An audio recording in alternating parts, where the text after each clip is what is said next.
We're getting more details coming in of America's strikes against Iran. Of the 3 locations that were bombed and what was used to bomb the 3 nuke sites. In all, the information we have is that 6 B-2 bombers were used. 12 bunker buster bombs were dropped on Fordo. So the 6 B-2 bombers that flew across dropped these 12 bombs on Fordo nuclear site. Now, besides that, cruise missiles were also used. 30 Tomahawk cruise missiles were used to target the 2 other nuclear sites, whether it's Natanz or Isfahan. This is the information that we have, that Tomahawk missiles were used, 30 of them. These are subsonic cruise missiles that were used to target Natanz and Isfahan sites. As far as Fordo is concerned, the one that's right there underground, which Israel has been unable to target so far, we understand that 6 B-2 bombers were used to drop 12 bunker buster bombs.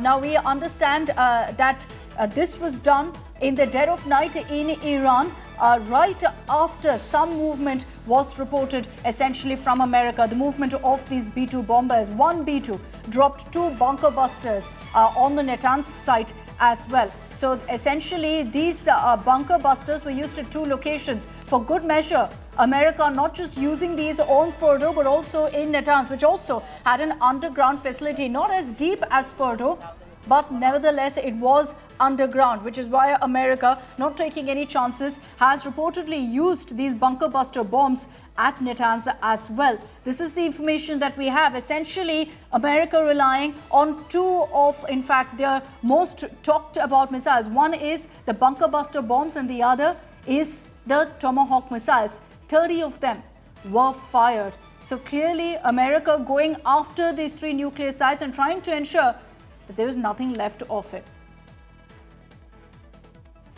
I'll bring in Pranay in just a bit for those details as well about all of the missiles that were used. But let me open this up with our panelists joining us on this broadcast. We've got Suvro Kamal Datta, foreign policy expert, joining us on this broadcast. Also, S.D. Muni, former diplomat, with more on this. As we're getting more details of the format and the nature of the strike by America against Iran, Dr. Datta, to you first, on what really you see as Iran's response now going forward.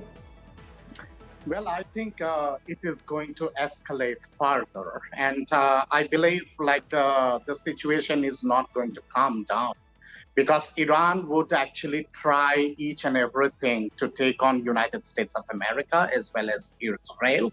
Iran has been pushed to the wall, and I think the flare-up is going to, attain in a very dangerous kind of a dimension.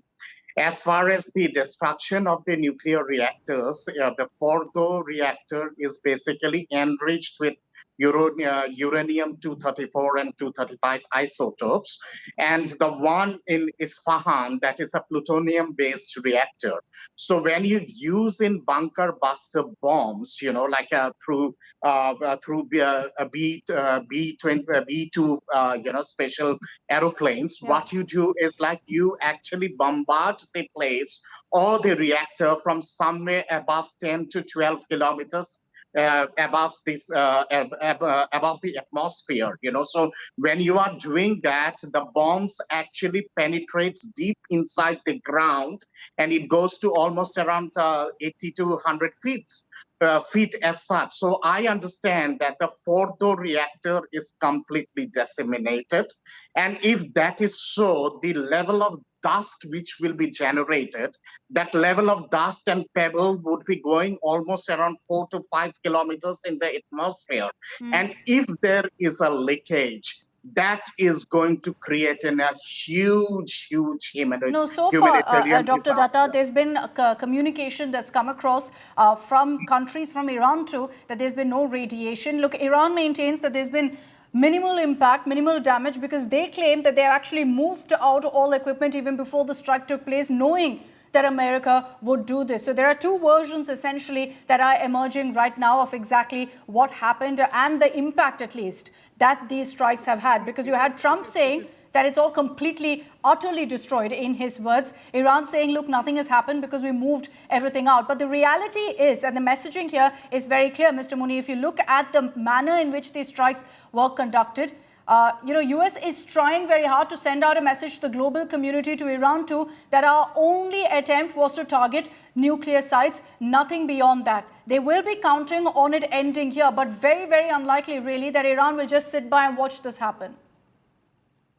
Well, that's true. I think Iran would react. Firstly, we must still wait for an authentic assessment from Iran as to what has happened. Because the bombs can penetrate up to 60 meters. And the Iranians have claimed that their facility is 80 meters down the hills. Of course, I believe that the heavy bombing which has taken place by the US must have destroyed Fordo and all around area in a very massive way. But I think we should still wait. Even IAEA said that there is no nuclear leakage so far. Therefore, I would keep my fingers crossed in rushing to the conclusion as to what is the extent of damage which has been done. Now, what Iran can do is it can target almost 40,000 American troops and American weaponry, which is stationed in Middle East, in countries like Jordan, Syria, Kuwait, Bahrain. There are so many Americans there, and it may not be difficult for Iran to hit them. That's why Khamenei is repeatedly saying that it will have serious consequences. And if you think even a few thousand American troops are killed, or few hundred American troops are killed, it will have serious consequences so far as domestic politics in America is concerned. The range, it's within the strike range for Iran because of the massive deployment that America essentially has in the Middle East with multiple military bases.